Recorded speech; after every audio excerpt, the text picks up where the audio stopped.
says the business of stories is not escape. And the business of stories is not enchantment.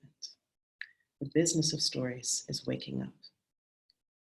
And I love that quote in particular because it almost speaks to the cosmological, journey of the storyteller.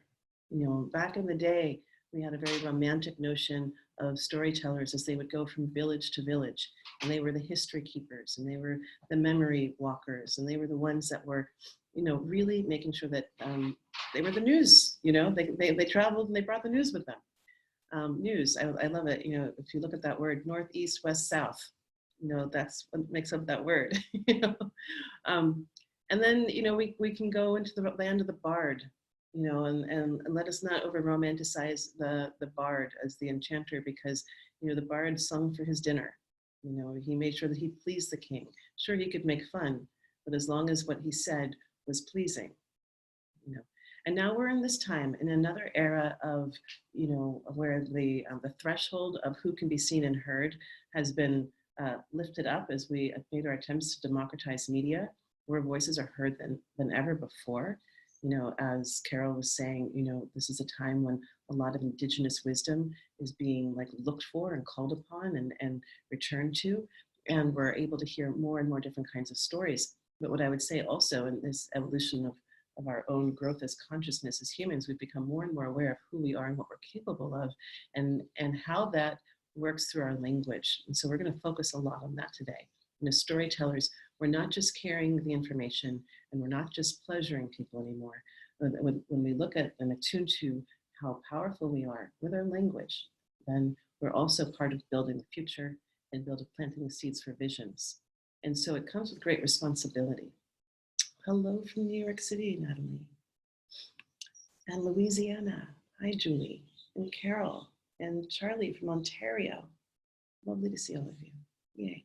Tracy from Las Vegas. Isn't it amazing? Sometimes I like just to kind of imagine us all in one big circle around the country, or around the world, since we're around Canada. Okay, here we go. So here's what we're going to do today. We're going to talk about the landscape of sacred storytelling. I'm going to talk about what is a story. We're going to talk about, based on the request, especially how to catch a story, how to prepare your audience. And we're going to do a little bit of focus on working with story as a healing modality and as a tool. And so there'll be an opportunity for, if you have specific questions, for us to shape our class today around that way. India. It's not Indiana, that's India. Okay, here we go. So, and as you have questions, please feel free to ask them. And a little bit of background on me. I'm not going to talk too much about it, but I came through the arts as a professional when I was very young, studied professionally in high school, then went straight to New York City, studied under the tutelage of Sandy Meisner at the Neighborhood Playhouse, worked off Broadway, worked in summer stock, got to understand the professional world of that world. And when I was there, I got to feel that palpable magic that happens in the world of live performance. And I couldn't make sense of it, but I could feel it, and I could sense it, and I could understand it. And as I came into my own and really understood that A, I had zero interest in spending my life speaking other people's words, and B, I was not cut out for the world of professional theater, I followed my own passion, which had a lot to do with social justice and environmental protection. And as I came into that, I also ended up coming into the world of working as a wilderness guide, really with the understanding that if I wanted to protect the world, if humans couldn't take care of themselves, we couldn't take care of the world. Right there, by the way, is a strange statement that I'm just going to allow to hang, but I will always invite you to watch carefully the way that that language is used. And so as I went into that, I got a master's in social work, came into systems thinking, and really, again, came into this question of really understanding personal narratives and how personal narratives affect our consciousness and how we live in the world. And through that, I ended up getting very, very engaged with combining the arts with social change. And through a large-scale performance that was around the elections, ended up coming to work with Al Gore at his television network in San Francisco. And in doing that, I ended up producing the Green Channel there, and was right there at the nexus of how do we talk about climate? How do we take all this news and information and facts and give people what I thought, the information, to give them the inspiration, to get them the motivation, to activation. I really thought that was the recipe until I started looking at all the data. And all the data showed us that people didn't need any more information, and they didn't want any information. What they wanted was story. And somehow that little piece gave me the permission to go back to the truth of what I am in terms of living in the world as a storyteller. And I went back to the land and I listened, and a big, deep story came through. And as I did that, I developed my own process and technique. I didn't know that I was doing it at the time. I just thought I was doing what you do, until I came out and I developed a technique. And I now work with story, and specifically working with story and ceremony to develop a place of alchemy and personal exploration. So I'll use the word transformation because people understand it. You know, I can't transform you. The stories can't transform you. What you do with them is all up to you. But sometimes we'll use these words just to kind of catapult us into a conversation that we can all kind of get on the same page with. So the Hawaiians believe that words are so powerful that they can raise enough energy to slow the world or to set it into motion. So if you ever have an opportunity to watch the Hawaiians when they do their chants, when they do the hula is a embodied prayer. And to get there, to hear the command of their chants is a profound thing. You know, you won't be traveling to Hawaii anytime soon, but you can go into YouTube and really receive the medicine that they are still completely engaged with. And it's a profound thing to get to experience. The Sicilians believe that words can poke holes in the universe. So thinking about the last time that an argument was had, perhaps things were said that you can't take back. Australians say that the stories of the past need to be sung to the present so that the future can exist. The Maoris say that words don't describe things, that they are the thing. And all the ancient religions agree that the world was sung, spoken, and chanted into existence. I'm going to say that one more time, just because it's kind of mind-blowing when you can really, metabolize what this ancient wisdom is saying. That all the ancient religions agree that the world was sung, spoken, and chanted into existence.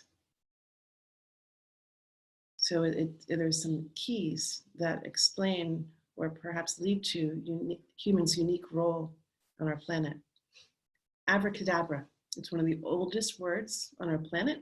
There's even disagreement about who gets to claim it as being part of their original culture. And it means I create as I speak. I like to start with this because I'm from the East Coast. So, those of us from the East Coast, we get kind of a hall pass for being critical about things. And, when I come out to the West Coast, there's all this, glass is half full, be positive, speak, speak blah, blah, blah, speak what you want. And there was this part of me as being an East Coaster that I was like, oh my God, you gotta be kidding me.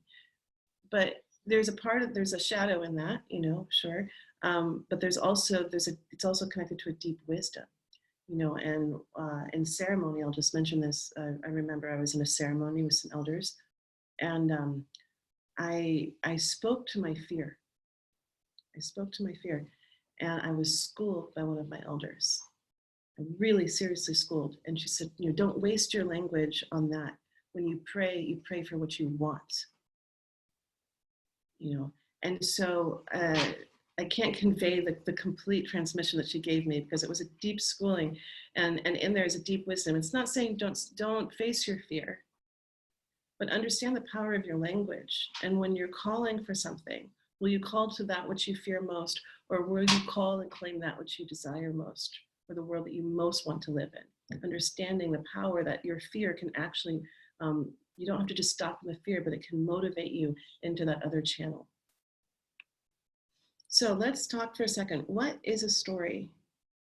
What is a story? This is one of those real life questions that I'm asking you in a moment. What is a story? Well, hi, Adam.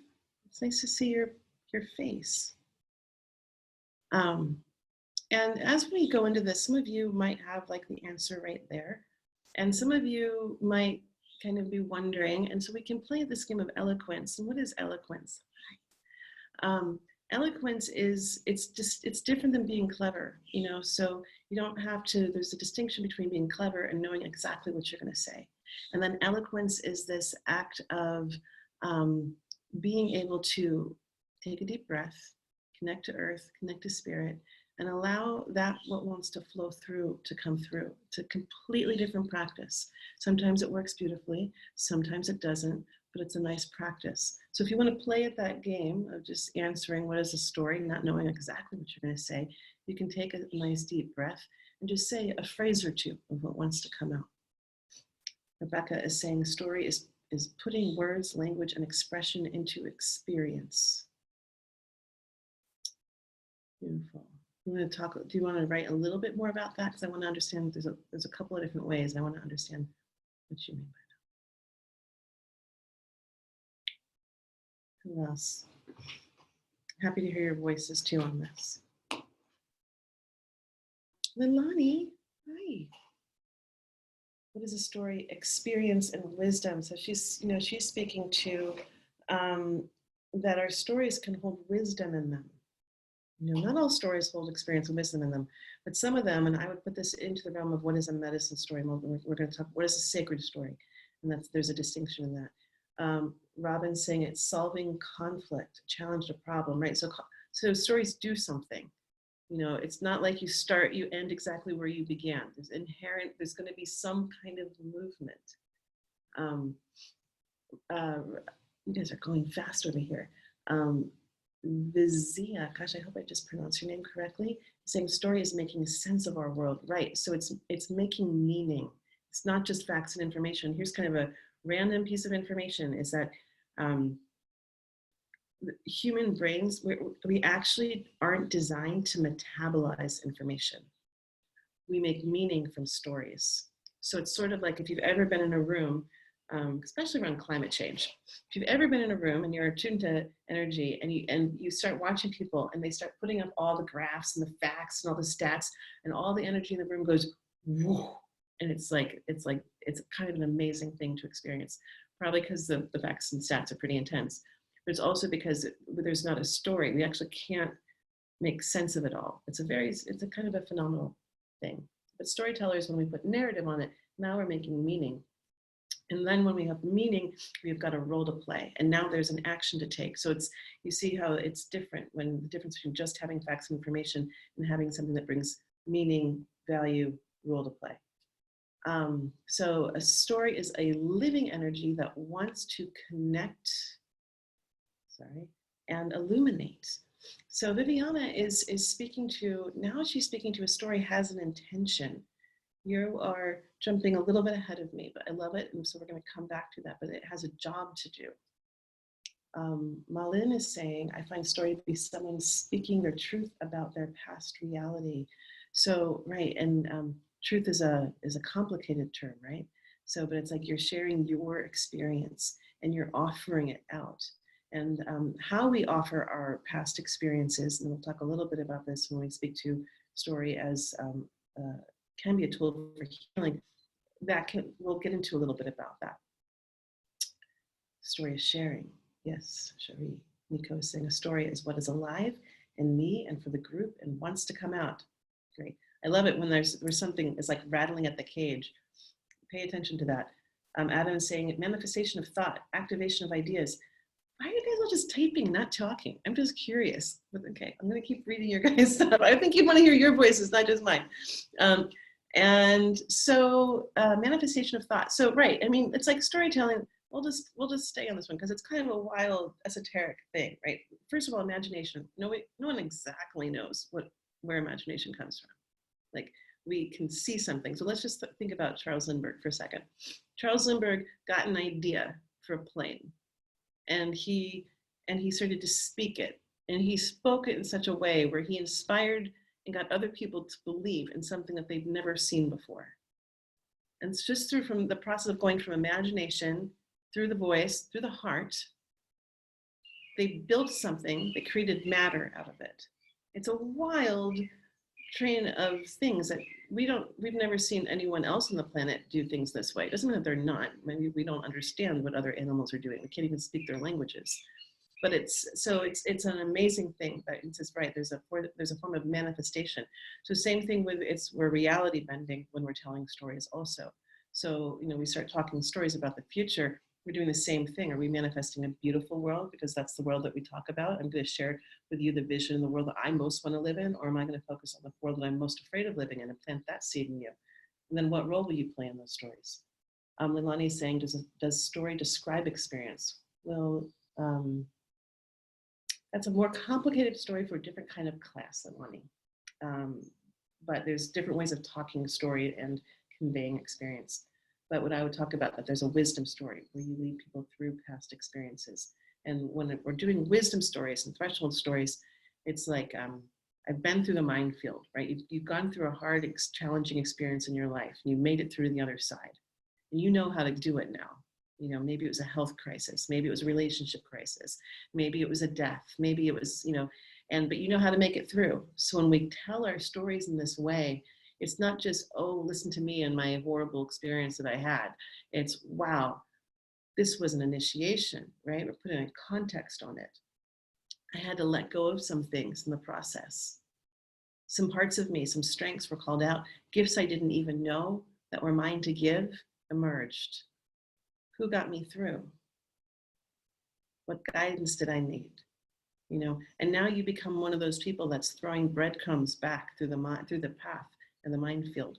And so you're kind of speaking to that. Carol is saying, can you give us a short example through short story you have done with another or yourself? I will at the end of the class. Okay, so we've got a lot on story. I'm going to give you a very, very unromantic version of what a story is now. You guys were poetic and gorgeous.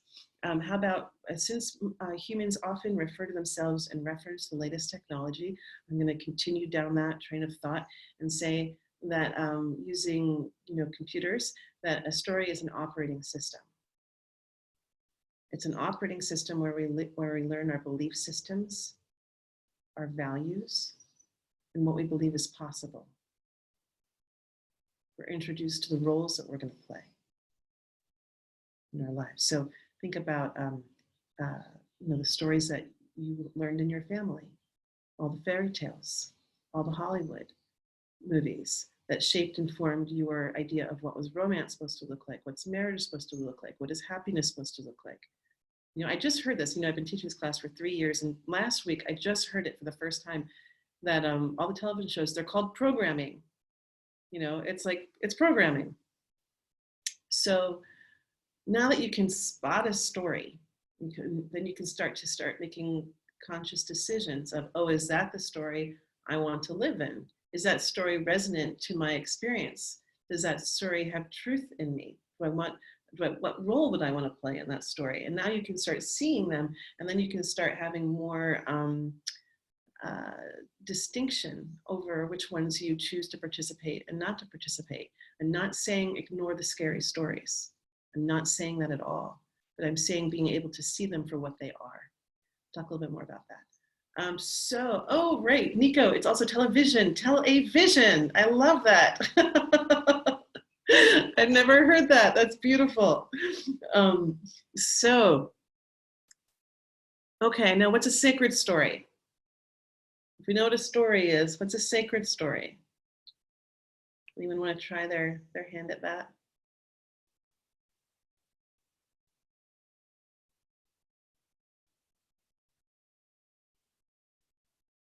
I know we've got some ringers in here. Carries wisdom.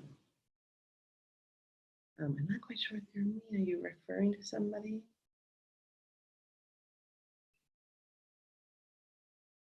Has a deep resonance to your soul, says Joe. So it has global truths. So we're talking about those universal truths now. So that's a big one. So, and we'll talk more about that at the end. And so there's a place for everyone. John Steinbeck says, the story cannot be about yourself, or it will not last. Because the story has to be about your readers. And so what John Steinbeck is speaking to that moment is that universal truth that lives in stories when they are designed to be given as gifts, when they're holding that sacred story. So a sacred story alters us into a different space, right? So it has that capacity. We can time travel, we can reality travel. I would say almost any story can do that, to be honest. But let's talk about the distinction. First of all, the second I call something sacred, it's a setup, right? Because as soon as it's one of those defining terms, where if I call this sacred, then it inherently means that something else isn't sacred. It's weird. However, we need to use this language because we've lost, I'll be careful about saying the we, so many people have lost relationship to the sacred. So it's like sort of like an escape hatch into speaking about what is it to be in relationship with the divine, with that life force that we can't always see, but we can use by many, speak to and reference by many names. So when we speak to that divine creative life force, we might call it the muse, we might call it the ancestors, we might call it guides, we might call it the earth speaking out loud. You might use that God, you might use the language of God. I think we all have a different terminology, but I think that common thread of that life force is what we're speaking to, that lives inside of a story when we're calling it a sacred story, that divine life force. To take it one step further, what I would call a sacred story is not only a story that has a divine life force inside of it, but also that it is here to support life thriving. So when you hear a sacred story, you're nourished. You have that nice little yum about it.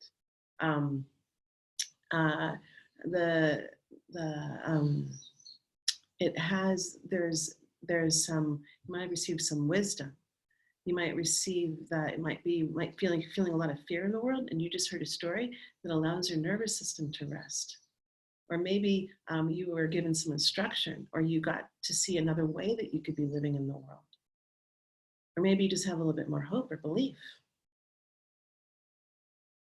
And I'm putting too many defining words. You know, what I understand about when you see a sacred story is that you just feel alive in yourself. And so when we speak to that, there's a lot more coming here, and we'll talk a little bit more about what's being said. And I will answer your question about that. The opposite of a sacred story is what I would call a zombie story. And I invite you to be on the lookout for these. So a zombie story is not here to serve life thriving. So I think that we're surrounded by zombie stories, and you might want to just think about the last television show you watched or the last movie you watched, and start kind of considering, how did you feel after watching that show? Did you were like, yay, life, humans are amazing, I want to go blah, blah, blah. Or were you like, wow, the exact opposite? So a really good example of a zombie story, and this is a cautionary tale, because I don't think that people are maliciously making zombie stories, but I think that we're surrounded. Jaws is an example of that. So for example, with Jaws, that was written by Peter Benchley. It was picked up by Steven Spielberg as the very first film that he ever produced and created.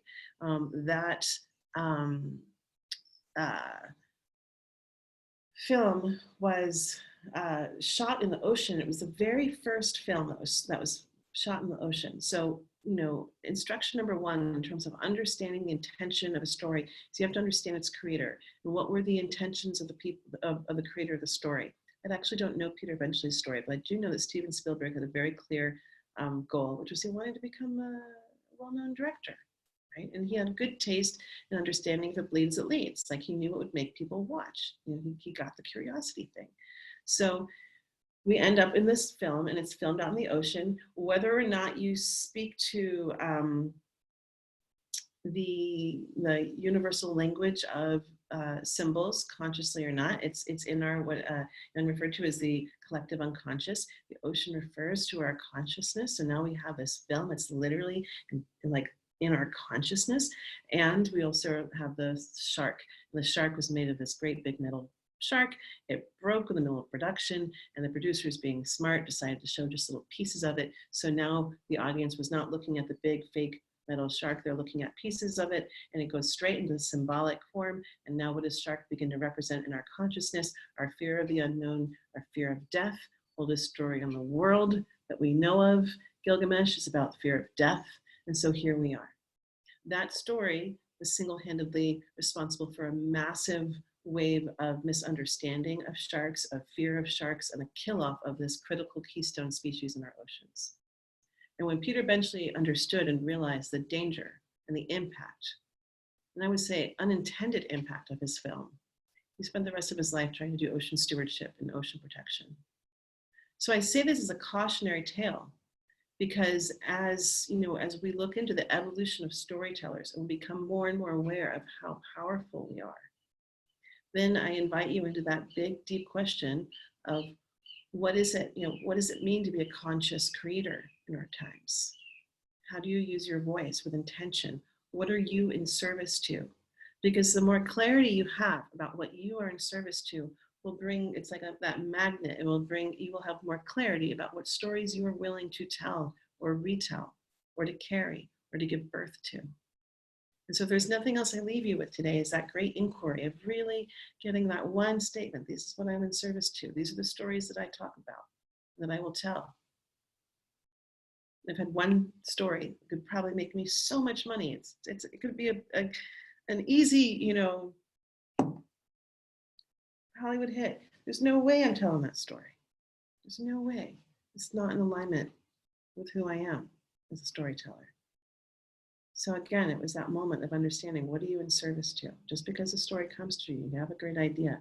Are you going to feed it? Are you going to nourish it? Are you going to give it a place to live? Okay, so we're going to wander on into the realm of, I wanted to give you an opportunity to, usually right now is when I go to the Zen diagram, and I talk to you all about the science of storytelling. But I really wanted to give an opportunity because today's class was going to be much more focused on working with story as a healing tool. So I think I'm just going to do a slight change, unless there's someone here that really is hungering for the science of storytelling, in which case I'll rattle off a couple of facts to satisfy your curiosity, and then we can move on. I'm seeing blank stares. I'm not seeing anyone going for facts and information on scientific stats. Great. So I'm going to answer this question, which Pete says, why can't a story be about yourself? So this is a great introduction to, I'm going to talk about kind of the arc that's beautiful. Adam is talking, if you feel called to say your statement about what you're in service to, Adam just led the way in terms of saying in service to healing. So if you feel called to claim your statement, feel free to do that in our chat room. There can be an arc to working a story as a healing tool. And first of all, writing, telling story, it can be phenomenally healing process. So let's take examples of trauma just because it's a little bit easier. And so if you've had a traumatic event or a very upsetting event, or even something, let's say it's some kind of crisis, writing for 20 minutes a day can be very, very helpful in terms of helping metabolize and reflect and make meaning and make sense. They say when you're working with an issue of trauma that you actually don't want to write for more than 20 minutes a day. And they discovered this research when working with war veterans. At 20 minutes a day, you get into that healing, sense-making, reflection state. For more than that, you can actually go back down into the rabbit hole of trauma and kind of re-trigger and start to relive the things. And that's not what you're wanting to do. So, or maybe it is, I shouldn't define it, but in terms of a cautionary warning, usually what they recommend is doing 20 minutes. So when we look at that, we say, okay, I've had a traumatic event in my life and I'm working on wanting to tell the story and wanting to work with it and not keep it inside. There's something about being able to speak it out loud. There's a beautiful, beautiful, beautiful TEDx talk out of Charlottesville, and I can't remember the man's name. And he's a very talented storyteller. And he tells a story about when he was very young, he fell, I think he broke both of his legs.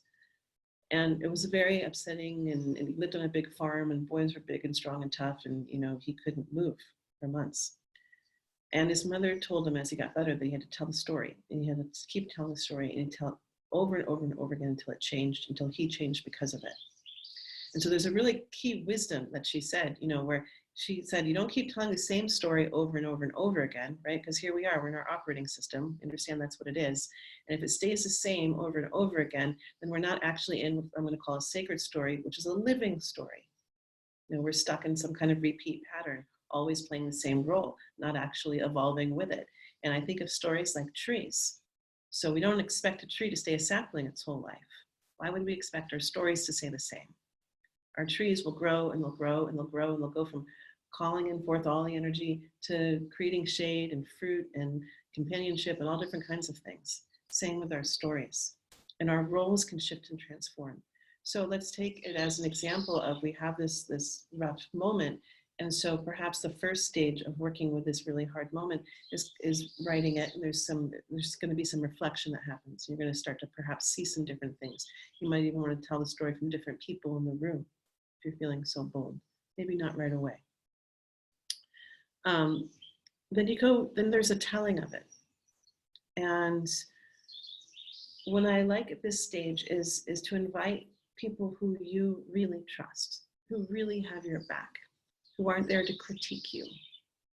You know, this isn't the time with your friend that you have a little competition with. This is like the people that are just like all love, just 2 or 3 people. And you ask them with intention for their listening. You know, to hold something with you for a while. Say, you know, I've got this situation, and again, you're putting your intention. I'm in the process of alchemizing this and working it through. Can you listen to my story for a bit? So now I'm going to take a little eddy out because we talked about how to prepare people to catch a story. And this piece of how to prepare and catch a story is probably one of the biggest, most challenging tasks for storytellers that there is. Because if you don't do this, then you're going to work 5 times as hard in the process of telling your story. Okay, so I'm doing an eddy out, right? Right now we're talking about a very personal experience with my 2 or 3 people, but now I'm just going to pop out and just use this moment to talk about how to prepare people to work with and catch your stories in both a small environment and in a larger environment. So when I'm in a larger environment and working, especially when we're working with story ceremony, I like to create a Toto or not in Kansas anymore moment. Because as someone else said, stories you can reality bend, you can shape shift, you can go to all different kinds of places, but you can only do that if there's that magical kind of listening in the room, that resonance where you all kind of get in the group transporter together. So when you create that Toto or not in Kansas anymore moment, you kind of shake people out of their everyday reality and they get really curious and they get really present. And that's what you want from your co-creators. I don't call audience, you don't want your audience in a passive position checking their email all the time. You want your audience to understand that they are very, very powerful and that they're co-creating, and literally. So when I can't escape the science, I'm sorry, but there's something that's called neural coupling. So when I start to create an image in my mind right here, it literally lights up that part of my lobe, and I start telling you that story, that same part in your brain, if we're in that connected magic space, is going to light up, and we are co-creating a reality together. Very, very powerful stuff. I'm sure you can go buy your VR stuff and all your high-tech stuff, but like the most complex technology is already built in. You just need to know how to use it. So that preparing, so sure, if you're in a story ceremony, you know, you create that Toto, we're not in Kansas anymore moment, people walk in the door, nothing is like they expect. You might have them sit in a circle. You know, they're not passive audience. You might give them, I often serve people, right? I prepared you at the beginning of this class to prepare to receive.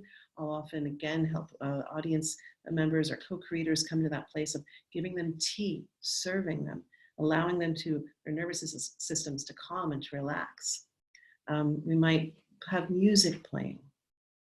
We might have no talking. You know, so that's in a very specific way. When I've done talks at Google, I, again, can create that in that environment. Every person that walked in the room, I handed them a rose. You know, it's just a Toto, we're not in Kansas anymore moment, shakes them a little bit out of their reality. I give this to you as examples, not because I want you to replicate them, but rather go to your story and ask your story what it needs to call the receivers of it into presence. And to me, that is part of the process of being a sacred storyteller. It's that humble relationship of not being in the charge of the egoic process and saying, I'm going to tell a story, it's going to do this, it's going to have this impact on people. You're like, whoa, you know, it's like, imagine if you went to your husband or wife that way. You know, this is how it's going to go. This is, you know, it's like, so it's like, how do you engage in a collaborative relationship so that you both thrive? And I think that same way with storytelling. So now I'm going to reverse back to where we were in terms of working with story as a healing modality. And you are back at that place where you want to, you're working through a personal story. And so you've gone to those people and you've made a very clear ask for their listening. And you said, I'm working through something. Would you hold me through this? This is the last time I'm ever going to tell this story in this way again. So you've made a declaration, you've made a commitment. Now you might come into a place and really start looking at, okay, now how do I go to the next stage? You know, if I say I'm never going to live in a story in that way again, how do I now make the shift? Right? And there's something really powerful when you tell your story. You can hear things in a way that you can't when you write them down. You'll reflect in a certain way when you write, and you'll discover things that you might not have. But then when you start speaking it, you'll start to feel the resonance or the truth of things in a different way. And so this is the kind of listening is so deep and so required. Then as we go into that next part, you know, there are different ways where you can kind of make the alchemy of how to metabolize the healing, how to really come into it. My favorite way of working with this is to go into the mythic dimension. So Michael Meade says that behind this dimension is the mythic dimension. And it's where we're looking at things in their symbolic and archetypal forms. So when you can go through and say, well, you know, I walked into a hat robbery. And it was a very traumatic experience to go through that kind of violent experience. You know, okay, so now if I look at it from a cosmological soul perspective, that every experience I have here is here to serve some contract or agreement that my soul was on. It's a pretty big statement. You might not be on that path, that's fine, but let's just play that's the game, that's the narrative that I'm going to play in this moment. And I'm going to say, okay, now let's look at what archetypal energy did I show up in that scene, you know, that robbery. What was the archetypal energy of that robber? Were they here actually as a master teacher? This is one of my favorite ways to do things. When someone comes in and they bring conflict and they bring strife, you know, it's that conflict where so much growth can happen. You know, here we are in the birth canal. You know, there's a lot of conflict and constriction that happens in the process of birth. So if we go back to that metaphor and we say the people in our life that create conflict and constriction are actually master teachers that are here to help us be birthed into something else. We're reframing the story completely, right? So there's no victim in the story of a master teacher who signed up for the class. So when you take that narrative and you turn it on its head, now there's a completely different story that's being told. And so you walk gently in these ways. You walk slowly. You only go as fast as you can go. And what I understand about this is it's a deep listening. This is not the egoic brain, because the egoic brain might say, look, I was really a freaking victim of that situation. That guy threatened our life and he threatened to shoot my mother's finger off. You know, that was a violent situation. There's no changing it in that dimension. So, but if you're really going in with that intention for healing, you know, and what does transformation mean? It's changing the form of something. So you're changing the form of the role that you played. Okay, now what happened when you take it in the mythic dimension? So I do this in a class that I teach, and we do the whole meditations, we do all this work. It's really fun. And all of a sudden I have seen so much change happen in so many amazing ways in that setting. And now all of a sudden you have a different way to tell the story. So now you can take it back and you might get perspective and you might get insight. And again, this is where you get that, I'm just gonna say the word again, it's such a humbling expression, because you're not sitting there trying to figure out the story and try to figure out the role you most wanted to play. This isn't about recasting yourself. This is, again, calling on that sacred life force to be your guide and your assistant as you make an intention to live in your life in a different way, to tell your story in a different way, to take on another role, because you're taking on this perspective of saying, okay, well, what if this was my master teacher? What if there was something I could gain in the situation that I asked for? So again, I'm wary of saying all this stuff because if this is a very specific worldview, it might be yours, great. It might not be. Take what works, leave the rest, and here we go. So, and the final thing is that there's this moment when you do the turn, when the story stops being about you. And Fifth was like, wait, why can't the story be about me? You know, there comes a moment where, and it all depends on, when I gathered in my friends, I said, hey, I want to tell you about my journey. I want to tell you about my experience. I want to tell you this, you know, and you have really clear intention and you are asking for their energy, right? And there's an energy exchange that happens between the storyteller and the listener. This is a kind of an advanced part of the class that I don't normally get into, but we'll get into it. And you're asking for their energy. You know? And oftentimes I'll do a whole class where when we do starting storytelling, I ask people to be on the lookout for vampires. You know, it's a weird world filled with zombies and vampires, but be on the lookout for vampires, because there's a lot of people that are on the stage that are vampires. They're sucking the energy out of the room. It's not that it's all bad, it's not that it's all intention, but what you'll notice is you're a little tired after being around them. It just takes a lot of energy to be there. Or if you're watching a fantastic celebrity and you're just completely in awe and you walk out just wishing you were 5 pounds lighter and everyone would like you a little bit more and you'd be sexier and more desirable, and wow, you just wish you were just like them. There's something subtle that's happening in the room, versus if you go to a performance and you're watching someone and their energy is just coming straight at you and you feel more alive and more invigorated and so inspired and so excited. You can't wait to go for a run the next day. But it's a very different sensation. And so when I mention this, because there's a time when the story is really about you and you're making sense of it, and that's great. And you say that with clear intention, and you cast the invitation that way, and people know what they're signing up for. Then there's this moment when I understand that when you step onto the stage as a sacred storyteller, there's a transformation in your own process of telling story. So if I'm going to tell you a story about the time that I was diagnosed with cancer, this is actually not about me, or it's not about thyroid cancer. I've stepped it into a universal place. I've made it into a story where you can find yourself in it. And this is done through both the intention and through the structure and strategy and creation of the story. So, and so it might look like and sound like it's still just a story about me. But what I'm doing with my energy and what I'm doing with my intention is I'm creating something to hand it out as a gift. How you hear it, how you listen to it, it's totally up to you. And 10 different people are going to hear 10 different stories in one story. It's amazing. You can listen to the same story over and over again and hear different things. So I'm going to give you an instruction for how to create a wisdom story, a threshold story. And you can go off in 10 minutes and write it all out. Okay, so take that moment of yours that was really sucky. I mean, it just sucked.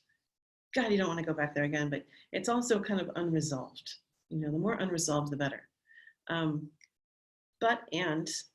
if you're still right, if you're still committed to being right in the situation or knowing exactly how it goes, you might not be ready to tell a story. You have to be on the other side of it.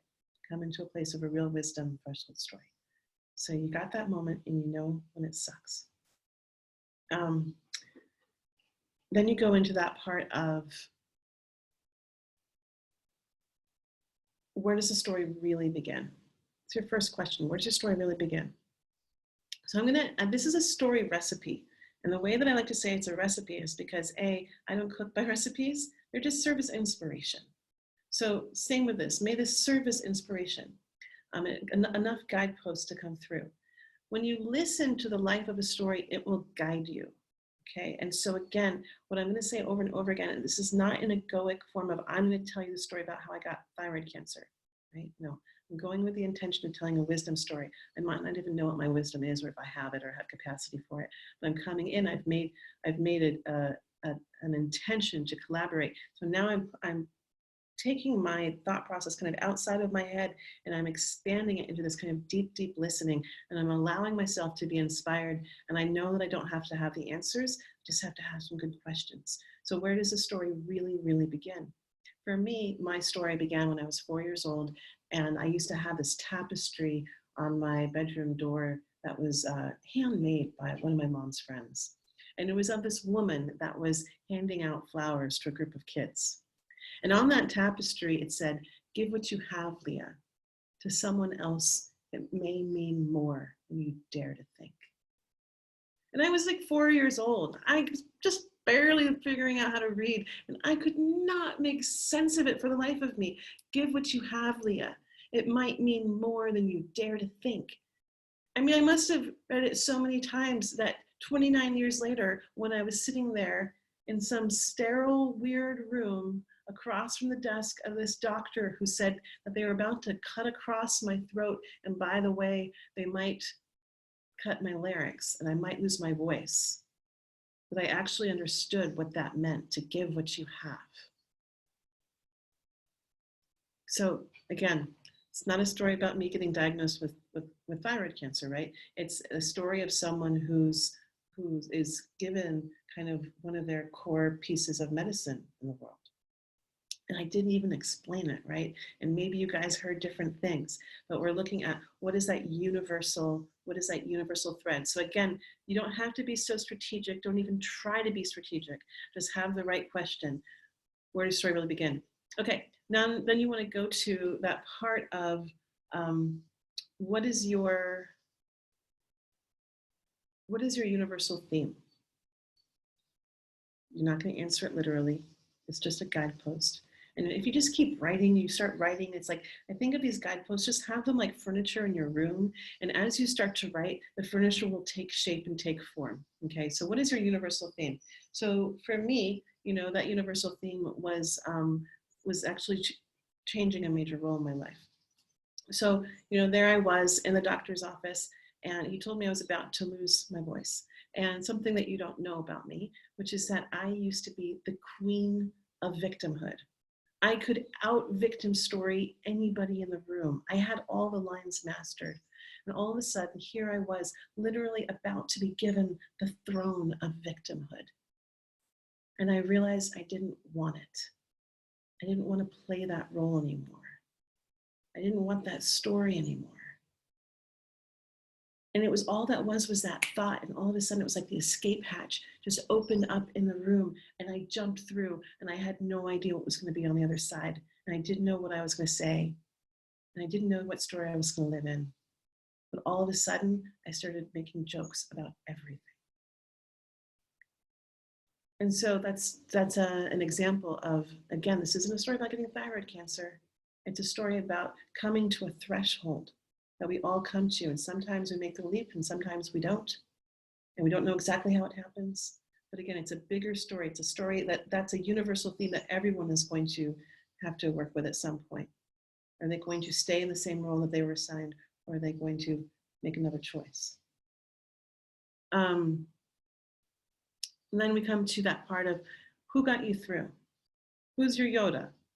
Right? On every good journey, you're going to have a guide. There's going to be something outside of you. A little fun fact on the history of fairy tales.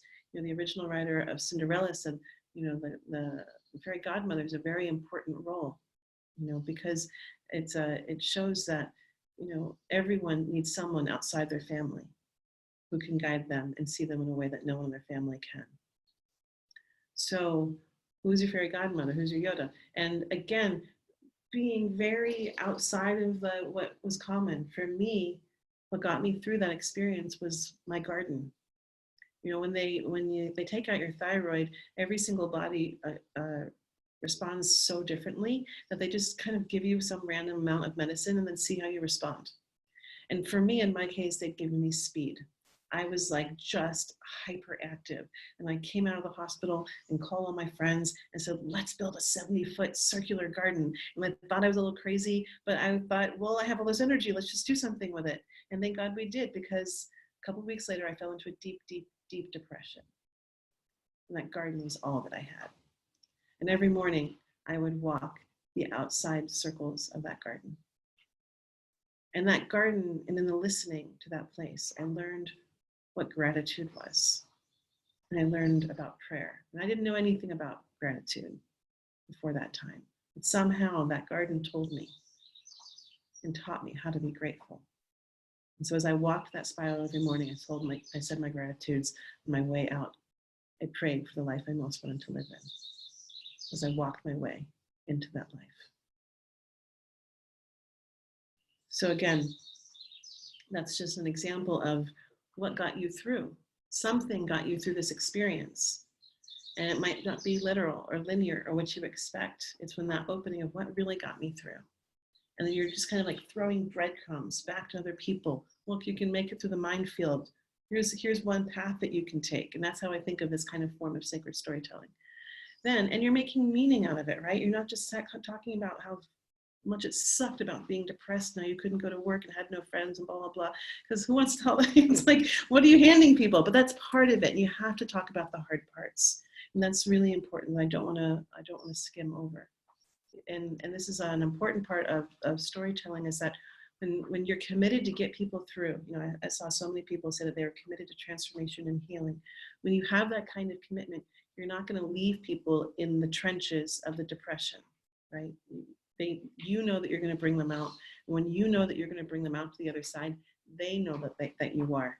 And so when you trust your guide, you're willing to go into the depths. And this is where the magic of storytelling happens, that when I can go into the pieces and show my real grief and my real fear, then you can have access to those parts of yourself that you might not have had also. And that's where this real kind of unexplainable alchemy can happen in the power of storytelling. Then there you are at the end of the story, and oh my God, you're going to write the story in 10 minutes, but maybe you can't write the most brilliant ending in 10 minutes because that takes a lot of time. So you're going to write a story blessing. And I learned this technique from Carolyn Casey, who got it from Don Donahue, who learned it through the Kabbalah tradition. And you end with a blessing, and your blessing goes like this, kind of if-when. So if you find yourself, you look at a metaphor, right? You look at a metaphor that kind of represents your whole story. If you find yourself on a dark and stormy night and your ship has sunk, and it seems all is lost, there's nowhere to go and nothing to do, then, may the light of the moon cast her path through the darkness and show you the way to the other side.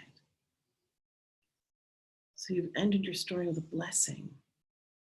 And no one's paying attention now that you didn't quite tie up every loose end, because they just received the gift of you and your story and the blessing of that. That's a very fast way to end a story. So if you want to actually leave this in 10 minutes and go work on your story, you can get it out, you can bullet point it out, you can tell it to someone tonight and end it, and wow, you're on your way. So that is our class for today. If you came for the class and you feel complete, then may you be on your way and have a lovely day. Thank you, Adam and Rebecca. And if you're curious about more ways that you can play in the realm of sacred storytelling with me and some other really fun classes that play in that divine creative life force, I'm going to talk for just a couple moments about that. So this is what is happening. So tomorrow, I'm starting a class called Claim Your Story, Claim Your Life. And we go into great detail into not only the structure that we worked with today, but a couple of other structures that are really designed for helping you, get your hands around those big stories and go through that alchemical process where you come out living them in a different way and telling them in a different way and being able to give them as gifts. It's one of my favorite classes. And I'm doing something that I've never done before, which is I've actually partnered with a very dear friend, and she's made us a Myth, Magic, and Medicine ritual kit. So this is like my dream come true because, as you know, it's like I really see this work as being in relationship to the divine. Oh my God, I even have the kit right here on my desk. It looks so good. I'm gonna hand it up and show it to you. And so what I love about this is that she's giving you the tools. We don't need the tools. It's a little bit of theater, but it's really fun, and there is some really extraordinary allyship in this. So she's put together this extraordinary journal that can be just committed to this, and then we're integrating different meditations and rituals that you will use while working with these specific candles that have this beautiful handmade paper written down, so you can put your intentions and your prayers and things that you're letting go and allow them to work with them in ritual and ceremony. And there's something about getting to slow it all down and take the process to your altar and to have that time to deeply integrate. These tools support that. And that's why I love them for that. She also includes some beautiful different crystals that you can use and all the seeds that you can plant. It's really profound and beautiful. And I'm not going to go into all the details of how to use it, but it's there. And so the class, and in the class, we'll go through the 3 stages of what is it to identify story, what is it to experience yourself as a magician, it'll change the story, and then what is it to be able to give your stories. So I'll give you the link on that, and that's happening this Thursday. There's something else happening on Saturday, which I am not teaching. And this class is, sorry, I'm gonna just pull up this link so you can have it. If you do want to attend, you can register, we start tomorrow at 10 a.m. But what I will say is that if you get your ritual kit, they can mail it out today, but it'll take about 3 days to get to you. That's okay. On Saturday, I have an amazing class that's being taught by someone else. And in the wildness and craziness of these times, we looked at how do we open up our school to more people who have a lot of gifts to give, but just lost their way to give it in the world when we're not meeting in person. And so you're going to start seeing, if you're familiar with on my list for a while, how long is that class on Thursdays? It's 2 hours. We meet from 10 to 12 Pacific time. And if you can't attend live, you can watch the video, but attending live is really where it's at. I'm just going to say that that's where you get all the interaction, and it's just more fun, quite frankly. So for skill sharing classes, we're beginning to open up the platform to other teachers and really looking at this becoming a place for sacred arts. You'll be hearing more from me about that. But what I will tell you is that Kristen Meyer is teaching this really fun class on intuitive drawing. So again, we're working with intuition, improv, all these things that, through storytelling that give you the skills of how to meet the moment in life. And she is working with people doing similar work, but through drawing, and you're creating medicine shields. And it's so much fun. I actually am really excited for this class. So they started last week. You can join in time to join them for Saturday's class. You can catch up and watch the recording of the last class. Oh, Jennifer, sorry you miscalculated. We are just at the end of the class, and I'm just talking about more ways to play is what's happening here. Thank you, Bobby. So the 3rd class that I'm going to teach, I'm going to introduce you to, and this is one that I am doing. And this is a course. It's a year-long course, but you can just sign up for the sections that you're wanting. And this is working with story as a form of initiation. Yes, Tracy's asking, is tomorrow's class okay for beginners? Absolutely. And so in terms of the last one I put up, which is working with story as a form of initiation, when I really started to get into the work, in the deep work of story, I really understand story as a form of a mystery school in some ways. And the things that you learn through the process of story, it's I don't know how to say it in any other way. There's a mystery school in it, and that as we tell our stories, it is a form of initiation when you step onto the path in that way, and that becoming a sacred storyteller is a form of initiation. And when I started to really understand that, the 11 stages that we go through life immediately appeared, and the 11 stories that we have to walk through in our life. And if you abide by this kind of way that our life is one initiation coming in, and then the big initiation is when we leave. And then there's a lot of things that happen along the way that prepare us for that final initiation of death. And when there are more earth-based cultures that were engaged, they were doing and working, they were consciously engaging these initiations, and they were consciously collaborating with the natural world in those forms. We don't live in that time right now. Some people do, but the majority of us don't. And yet that doesn't mean that the initiations aren't happening. So we still get the initiation of birth, of marriage, of a first couch, the first job, those are still there. But that doesn't mean that there aren't an incredible amount of initiations that happen along the way. If we don't have the context, then what's missing is meaning making from the suffering. you know, and that when you understand that you are in an initiation and the pain and the struggle and the suffering that you're going through could actually be there in service of you preparing for the next initiation, all of a sudden how you can meet it can be radically transformed. You can take on a completely different role. So the next story of initiation that we're working with is the story of giving your gifts. And I actually really recommend that if you feel called to come be in that class, that you get the last class, which was the story of receiving, because there's a really important loop that can't be ignored. And so we just did the story of receiving. And so these are, they are not for the weak of heart. These are 9-hour ceremonies that we do online. We do not sit and look at the screen for 9 hours. I can tell you that. There's a lot of time to do work on your own, to work in small groups, where we work as a collective.